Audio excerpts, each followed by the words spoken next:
Well, hello and welcome to episode 52 of Retropower Uncut, which means that we've been doing this for a year now, this Uncut series. I think in reality we've actually been doing it slightly longer than a year, because last week there was no Uncut episode, and I think possibly over Christmas we did a special that wasn't part of the numbered series. But nonetheless, we're on episode 52, and to mark the occasion, and there's a hell of a lot in this episode, we're both going to do it. So we're going to do a little, because we're cheapskates and we've only got one microphone, we're going to do a handover halfway through. So Nat's going to go through to the metal shop. It's actually a format we've wondered about doing before, because Nat's generally more overseeing what's going on in the fabrication area, and I tend to be more overseeing what's going on in here. You might have noticed in some of the episodes that I tend to talk more knowledgeably about what's going on in here and less so in there, and vice versa with Nat. So we have toyed with the idea of doing a sort of tag halfway through. So that's what we're going to do today. So if it works really well and you think it works better like that, then maybe leave us a comment, and perhaps we'll do that, or attempt to do that going forward as well. So Nat's going to have a wander through there, and I'm going to show you what's going on. So we'll start with Utah. Last time we were getting all the chrome trims on, which was extremely perilous, but that's all succeeded now. And then with that done, we could move on to the door cards and wood trims. Now that then kicked up a load of trauma, unforeseen trauma on the driver's door glass, whilst we were getting the door panels on and fitting the chrome winder mechanisms. It came to light with everything now fitted that glass was not going up as easily as we wanted it to, and that involved us then having to take the window lifter mechanism back out and scratch our heads for quite a while over why it seemed a bit tight, and it ended up being a whole succession of things. There was actually an issue with the winder itself. There's like a little clutch mechanism in the sort of spindle, which is primarily there so you can't just force the glass down from outside the car. So when you try and do that, when the force is from the mechanism side rather than the handle side, a spring inside the pivot expands and basically locks the mechanism. Whereas when you move it from the handle side, that spring contracts. But it also seems that the spring in there is designed to provide a little bit of resistance all the time.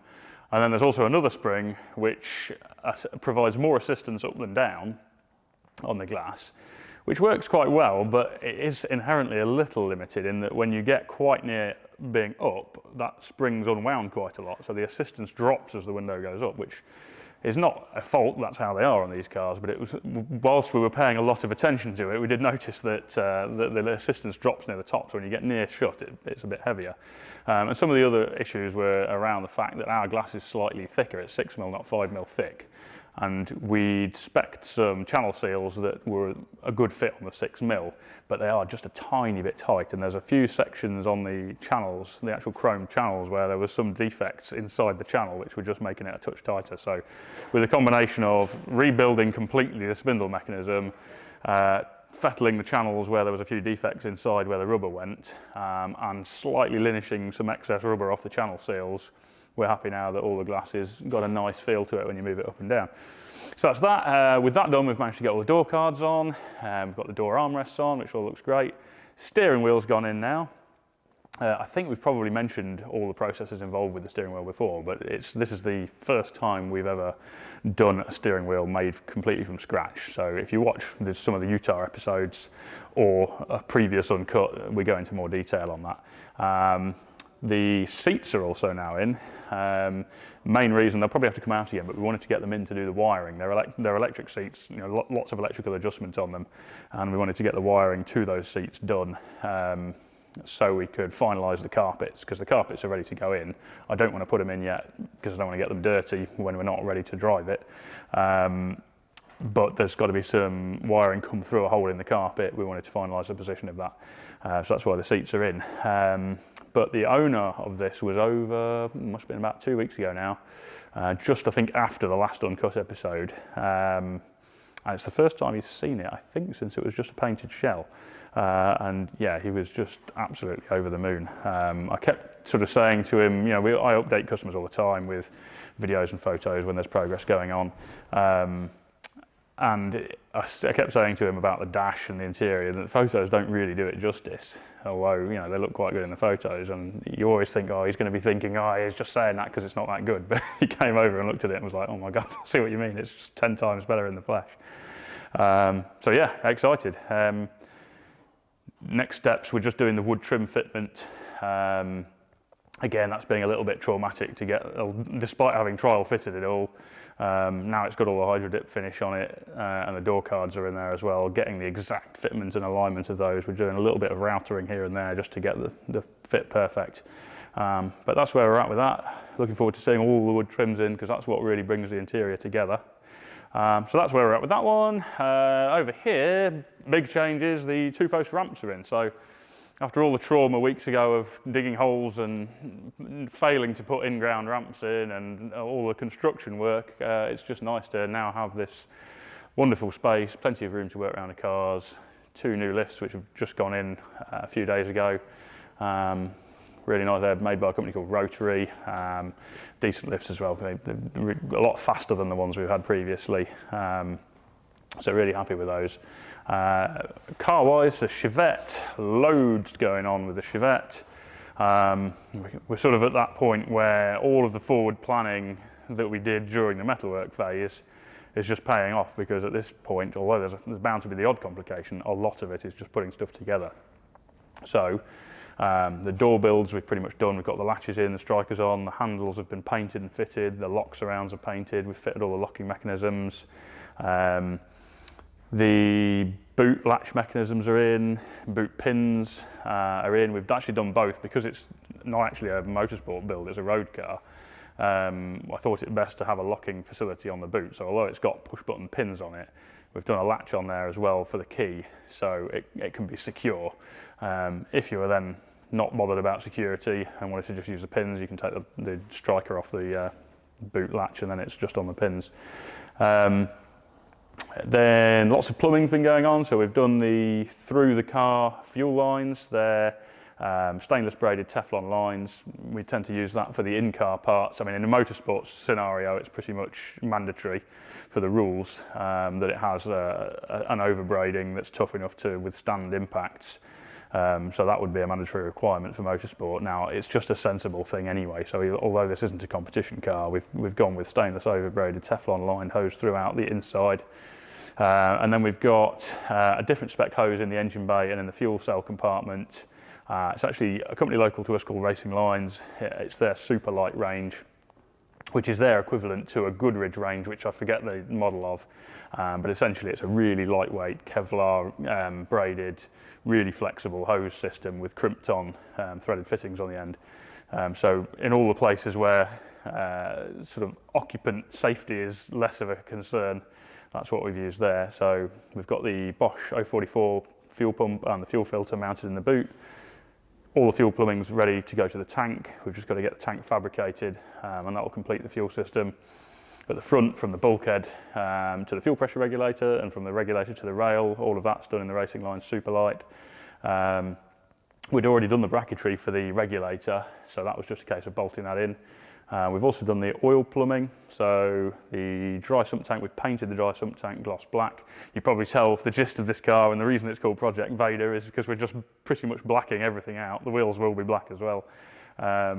So we painted the dry sump tank gloss black. All of the oil plumbing is also in the Superlight hose system.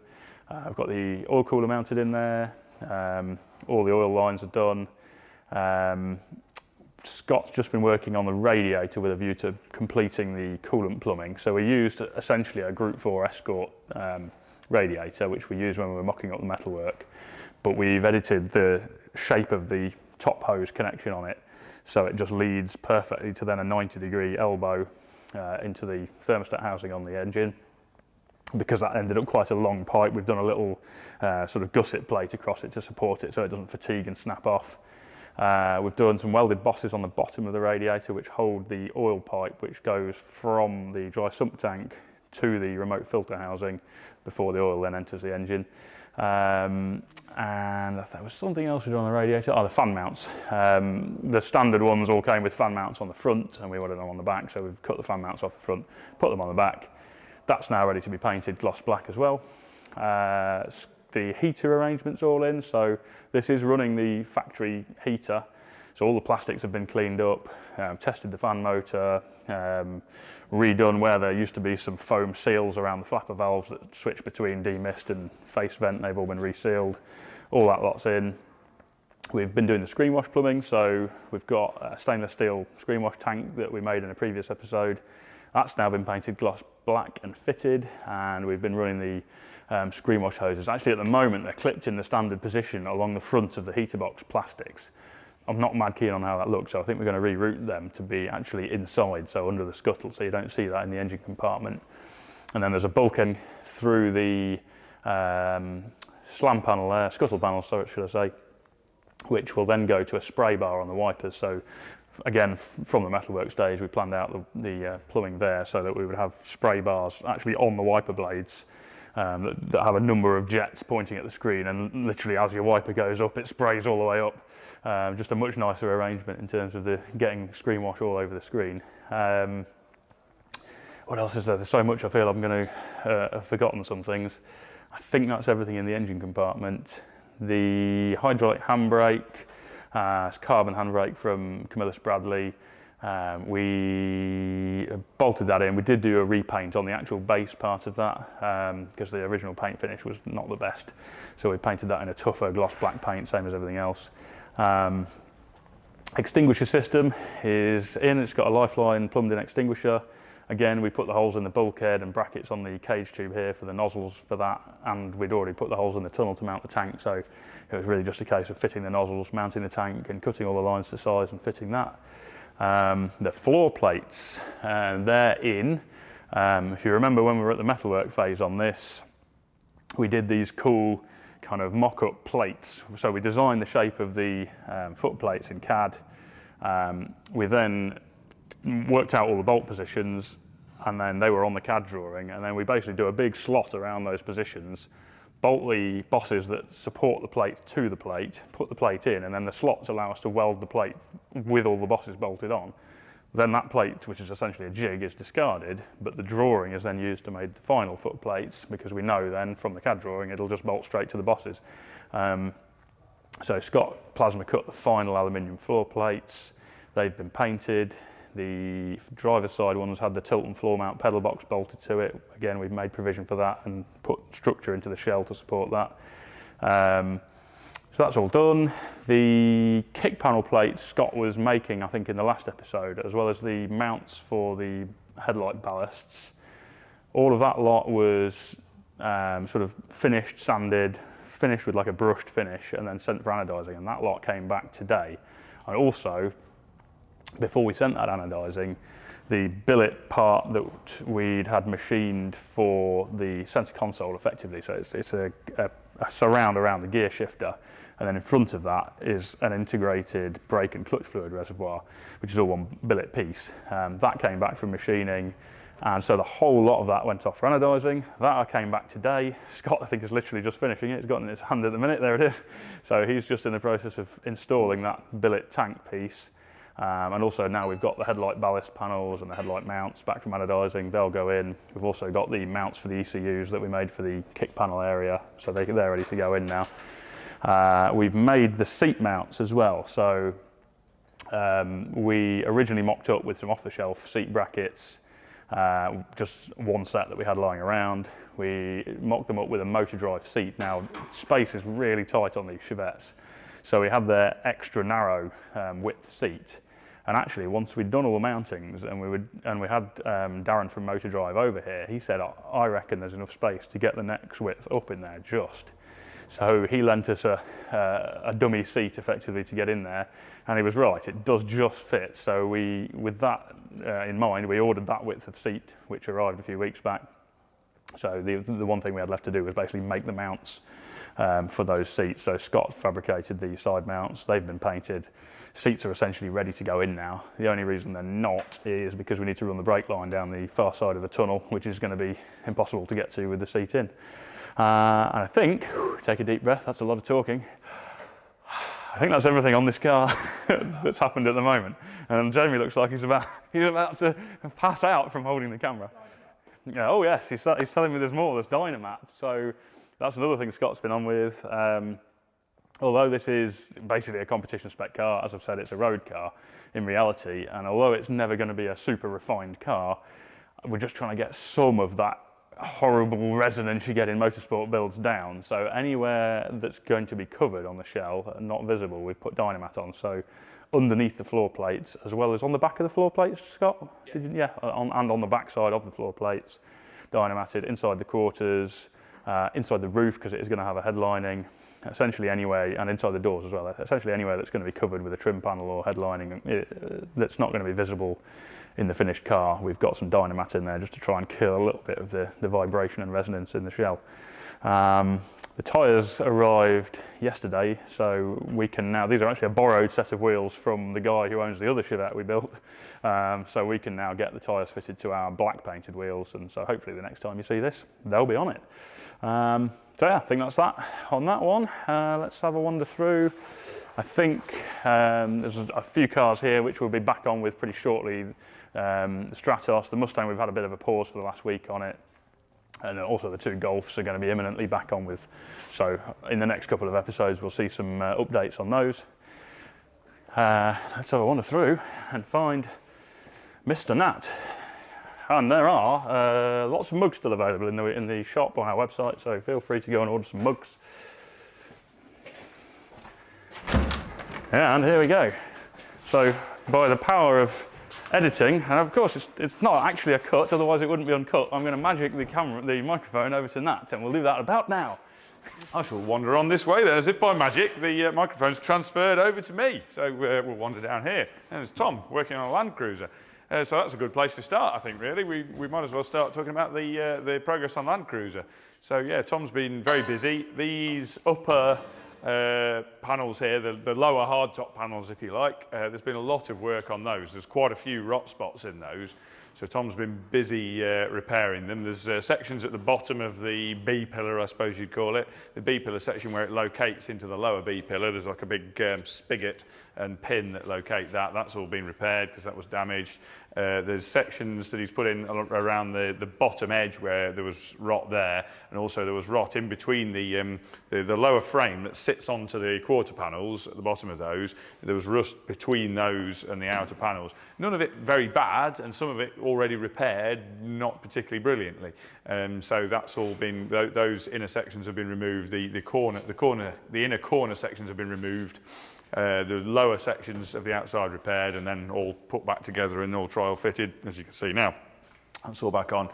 In the background to all that, Steve's been busy stripping all the panels. We didn't really want to blast them initially because we didn't think particularly we needed to, and then also because they're big flat sections, they're not very nice to blast. You can soon misshape. Panels like this, while you can get away with a lot, blasting compound curve panels, like panels on a Morris Minor, for example, you can do a lot with a blaster there. On this sort of panel, it's a very good way of creating a lot of headaches for yourself and needing to do a lot of shrinking and repairing of stretched metal. So these sections down the side will stretch really quite badly. I mean, they're a little bit wobbly now, but you'd soon make them very, very wobbly if you start blasting them. So we've paint stripped all these, and Steve's been pretty painstaking going through paint stripping all the bulk of the material off, and then going around all the edges with a wire wheel and a brush, cleaning out all the corners and generally chasing everything around to get them clean enough to deal with, and then finding various rot in them.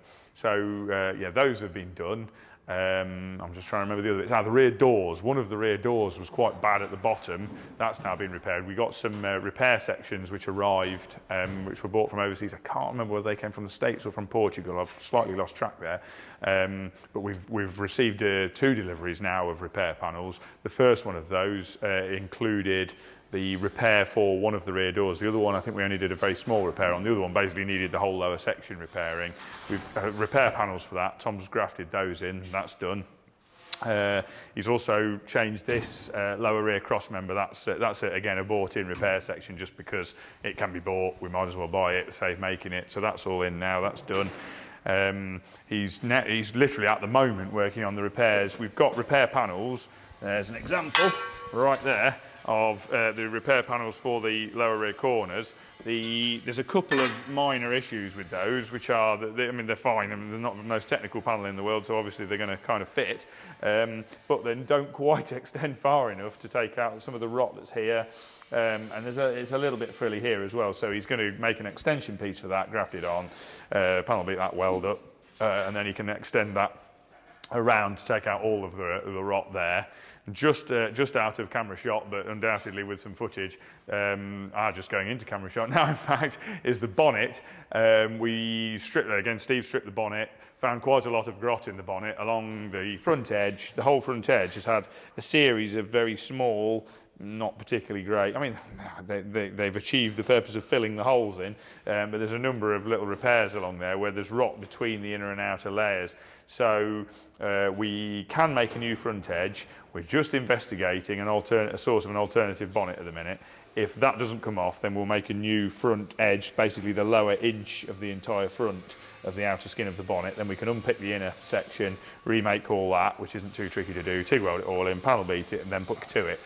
But we're looking at whether we can get a bonnet first, because that would do all that without the labour needed to do that section.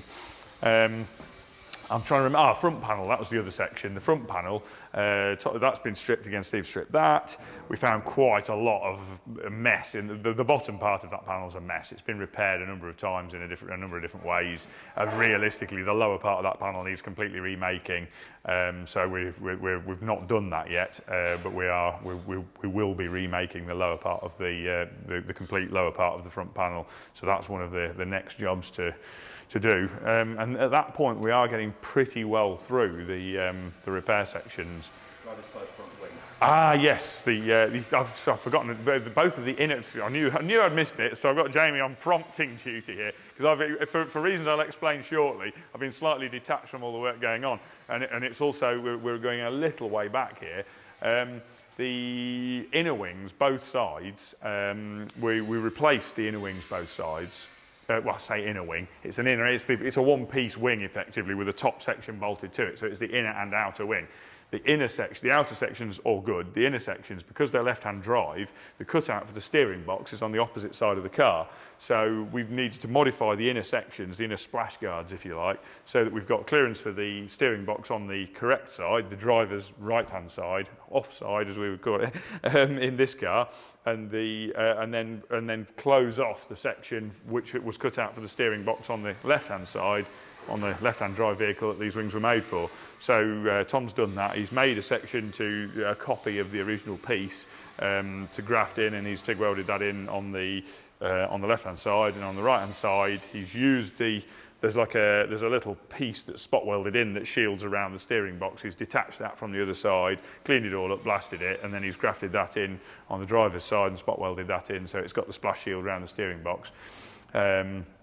And yeah, both of the wing uppers have been repaired as well. I think we've touched on that before, but both of the wing upper sections are now done as well. So yeah, good progress metalwork-wise on that. We're storming forward, and yeah, we're obviously a bit of a setback in that there's a lot more metalwork to do than we thought, and we should know by now that that's always the case, but we genuinely didn't think that was the case with this. It had had a lot of very artistic filler work done, but we're getting through that now, and most of it's metal and not filler now, so that's all good. We'll wander on to, I'm just trying to look at which end I'm best to go to. Should we go to the back? We'll go to the back of the Morris. I can't really point directly at the various bits, so I'm going to wander around to the back of the Morris. There's a great big hoover in the way, but I'll stand over this side and talk about it, because I can't really point at the bits very easily anyway. Again, Stu's been very busy on the Morris. There's been a number of areas he's been working on. Actually, I'll flip away from Stu for a minute. One of the earlier things that was done in this latest sort of period of time we're updating on was that Richard Stubley from Autodesk, who we've mentioned before in connection with Utah, because he's done quite a bit of work for us on Utah, he's been back to visit us again, and he this time brought a structured light scanner with him instead of the Faro laser scanner. He's brought a structured light scanner, and he's done a structured light scan of the bulkhead sections, the upper bulkhead, both sides, because we're fitting 2 tanks to that bulkhead.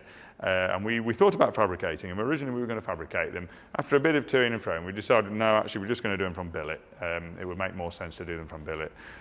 So he's done a scan of the bulkhead, so we've got the exact shape so that we can machine the back of the tank to match that shape. The front of the tank will be vertical, and there'll be some nice sort of artistic shape given to the tanks. On one side of the car, the tank will be a combined screen wash header, and I'll explain that in a sec, a screen wash header and a power steering reservoir. And on that'll be a split tank, obviously, but machined from billet, so there's no leaks between the two. And on the other side, there'll be the fluid reservoir for the hydraulic fluid, so it'll be the 2 feeds for the brake master cylinders and the single feed for the clutch master cylinder. On the split tank for the power steering and the screen wash header, the screen wash header will be a little fill tank, so you'll undo the cap, you fill the screen wash there. From the bottom of that, there'll be a port which comes through into the inside of the car, down inside the bulkhead, and that'll fill a tank that fills. There's a little, trying to look for space on this car because there is none, in the top of the footwell. Above where your toes would be when you're normally seated in the car, there's actually a triangular space where the chassis tubes sweep forward and the A panel stroke inner wing come forward, and there's a pointed sort of triangular 3-dimensional pyramid shape, if you like, but a sort of 3-sided pyramid shape going into there, where we can make a screen wash tank that sits into that space, and then that's filled from the billet tank that's in the engine bay. There'll be a little breather pipe so it doesn't glug and all that. We've kind of done that. We've done that before. Long-term viewers will remember we did something similar on Gordon Murray's Escort, where we made a screen wash tank that was part of the it made a navigator's footrest for the passenger side, and that was filled via a header in the engine bay. So it's just quite a neat way of doing it. So Stu's been, that's where Richard Stubley was dealing with the scanning, and he's going to deal with the design side of those tanks for us. We've given him a bit of an idea in terms of outline for them, so he's going to crack on with that. Stu's, the biggest piece of work, the biggest single piece of work to cover has been the centre console. Stu's spent a lot of time and done an absolutely beautiful, stunning job of the centre console for the Morris. It's all formed in sheet steel. It has several cutouts, and it has a large cutout at the front, which is for a mobile phone charging station, sort of a recess where you can just drop your phone onto the what do you call it? The non-plug-in, the contactless charging point. Then behind that, there's an oval cutout, which is the place where the controls for the vintage air unit will be located. And then behind that, there are 4 holes, which are for various switches, which I can't remember all of. I know there's the hazard switch. Is there a starter switch? I can't actually remember. Cal will know all that. There's no point me even attempting to remember what all the switches are for. Fog light switch, possibly another one. But there are 4 cutouts behind that for 4 additional switches. And then there's obviously a niche in the side, which I think we mentioned before, because we finalised where we were going to put the handbrake. There's a niche in the side so that the handbrake's recessed into that tunnel top. And it does look extremely neat. Stu's done a really nice job of that, because it's quite a challenging piece to fabricate.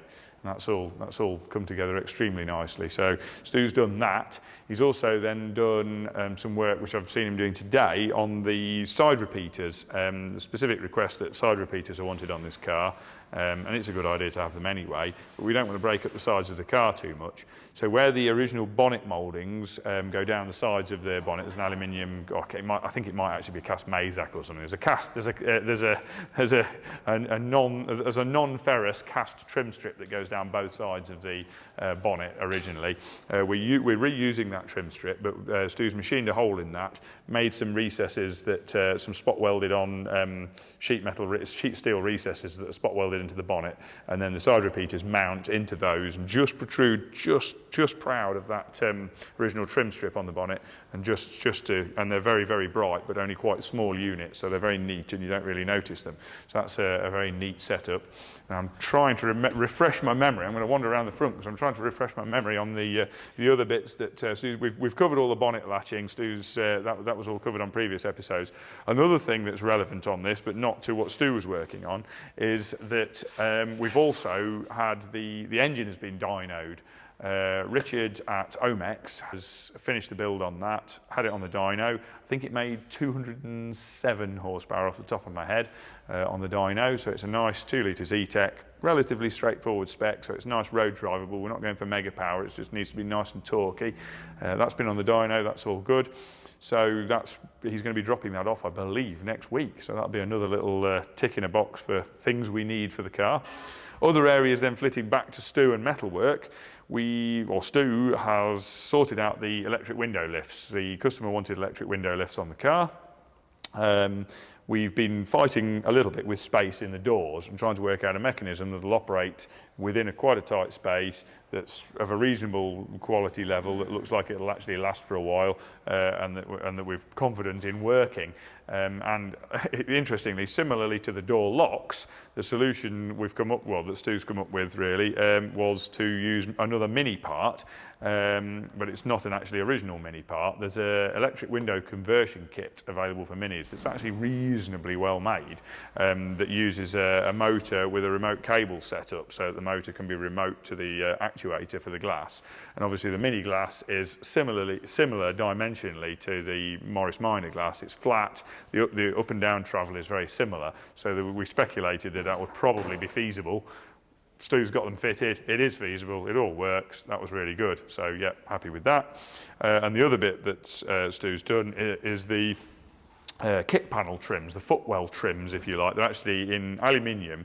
They're retained by there are speakers in the kick panels in the footwell, in the sides of the footwells, and the speaker retaining bolt screws also retain these panels. The panels then space off to allow the room for the speaker, and also within that spacing they also allow room on one side of the car for the battery cable, and on the other side of the car for the main front to rear wiring loom to run through, because that wiring runs in protection and through grommets, etc. obviously runs through the sill sections. Obviously on the Morris Minor the sill's actually reasonably accessible inside because it's got the punched holes along both sides within the door shut, with a cover plate over it.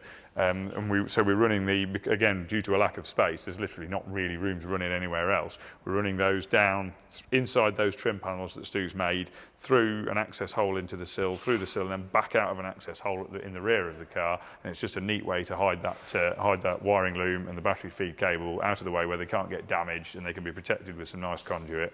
So that's where that's going, and Stu's done the panels for that. And I think that pretty much covers where we're at on Morris. I think marching on, I'm going to peer over this way and I can kill two birds with a stone, so to speak here, which is in the background in our now rather inaccessible currently body prep area, which looks a bit of a bomb site at the moment, mainly because it pretty much is a bomb site at the moment.